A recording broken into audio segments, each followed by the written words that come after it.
নমস্কার। Primary TET 2023 পরীক্ষার date নিয়ে কিন্তু এখনও সংশয় থেকেই যাচ্ছে, কেননা হাইকোর্টের যে খবর সেখানে কিন্তু প্রাইমারি টেট 2023 নিয়ে যে জনস্বার্থ মামলাটি হয়েছিল সেটার কিন্তু নতুন শুনানির তারিখ পড়েছে।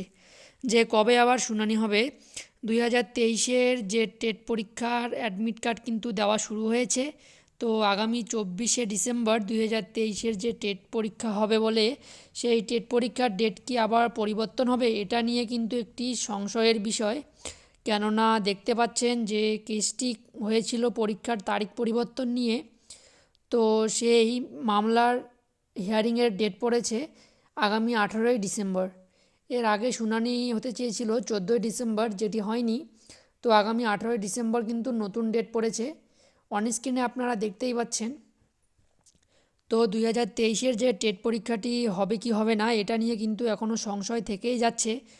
মহামান্য হাইকোর্ট কী রায় দেয় সেটার উপর নির্ভর করছে যে 24 তারিখ আদৌ টেট হবে কি হবে না। এটা নিয়ে এখনও কিন্তু কিছু বলা যাচ্ছে না, কিন্তু বোর্ডের খবর অনুযায়ী কিন্তু পরীক্ষা আগামী 24 তারিখই হবে। যে অ্যাডমিট কার্ডটি দিচ্ছে সেখানেও কিন্তু দেখাচ্ছে পরীক্ষার তারিখ 24শে ডিসেম্বর। তো দেখা যাক 18ই ডিসেম্বর কী শুনানি হয়, কী তথ্য উঠে আসে 2023 টেট পরীক্ষা নিয়ে। তো ইতিমধ্যে হয়তো সবাই অ্যাডমিট কার্ড ডাউনলোড করে নিয়েছেন।